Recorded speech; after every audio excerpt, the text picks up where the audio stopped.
আর দেখো বেশ কিছু নতুন তথ্য সামনে আসছে। আমরা দেখলাম কিছুক্ষণ আগেই স্বরাষ্ট্র মন্ত্রকের উচ্চপদস্থ আধিকারিকরা এখানে এসে বসেছেন এবং কিছুক্ষণ আগেই আমরা দেখলাম রেলের আধিকারিকদের ডাকা হয় এবং স্বরাষ্ট্র মন্ত্রকের আধিকারিকরা রেলের আধিকারিকদের কেন এই অ্যাক্সিডেন্ট হলো তার বিস্তারিত তথ্য চান এবং তখনই আমরা দেখি যে একটা ম্যাপ বার করেন রেলের আধিকারিকরা এবং ম্যাপ সামনে রেখে বিস্তারিতভাবে জানানো হয় যে তথ্য আমরা পাচ্ছি, যে কথা রেলের তরফে স্বরাষ্ট্র মন্ত্রকের আধিকারিকদের জানানো হয়েছে। আমরা সেখানেই ছিলাম, আমরা যেটা শুনছিলাম যে সিগন্যালিং সিস্টেম পুরোপুরি খারাপ ছিল।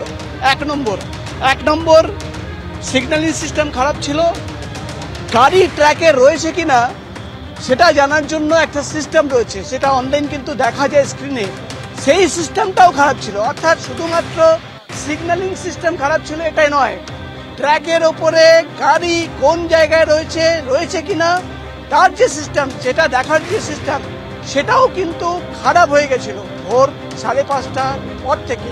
এই কথা কিন্তু রেলের আধিকারিকরা স্বরাষ্ট্র মন্ত্রকের আধিকারিকদের জানান এবং তাই জন্য যেটা আমরা নতুন তথ্য পাচ্ছি যে 8:27 নাগাদ কাঞ্চনজঙ্ঘা এক্সপ্রেস তাকে কিন্তু TA 912 ক্লিয়ারেন্স মেমো দেওয়া হয়, স্টেশন মাস্টার দেন এবং ঠিক পেছন থেকে আধ ঘন্টা পর 8:42 নাগাদ যখন মালগাড়ি সেখান থেকে ক্রস করছিল তাকেও কিন্তু TA 912 ক্লিয়ারেন্স দেওয়া হয়েছিল, যাতে এই যে মাঝখানে সিগন্যালগুলো রয়েছে, যে সিগন্যালগুলো রেড লাইট জ্বলছে, অর্থাৎ সিগন্যালিং সিস্টেম যেহেতু খারাপ হয়ে গেছিল, লাল লাইট অ্যাভয়েড করে, সিগন্যাল অ্যাভয়েড করে কিন্তু বেরিয়ে যেতে হবে।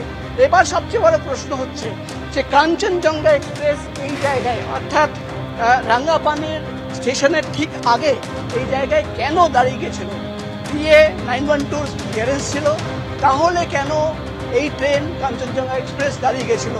কারণ হচ্ছে, যেটা এখন পর্যন্ত তদন্ত করে প্রাথমিকভাবে যেটা জানা যাচ্ছে, যে এখানে কিন্তু এর আগে যেখান থেকে ক্লিয়ারেন্স পাওয়া গেছিল 9খানা সিগন্যাল ছিল, সেই 9খানা সিগন্যাল অ্যাভয়েড করে কাঞ্চনজঙ্ঘা এক্সপ্রেস ঠিক এই জায়গায় এসে দাঁড়িয়েছিল। কেন কি?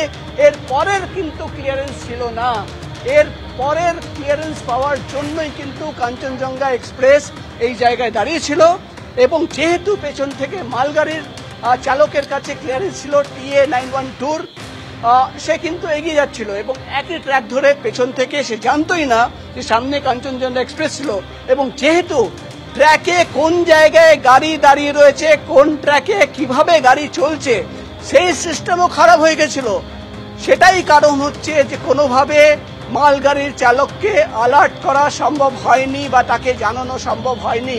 এই মুহূর্তে আমরা দেখতে পাচ্ছি রেস্কিউ অপারেশন সারাদিন ধরে চলেছে, 9 জনের ইতিমধ্যেই মৃত্যু হয়েছে, যেটা অফিসিয়ালি আমরা জানতে পারছি। ট্র্যাক দুটো যে কোচ ছিল, একেবারে প্রকাশ, এই জায়গায় মূল প্রশ্নটা ঘোরাফেরা করছে, যে লাইনে কাঞ্চনজঙ্ঘা এক্সপ্রেস ধীর গতিতে এগোচ্ছিল সেই একই লাইনে কিভাবে চলে এলো সেই মালগাড়ি?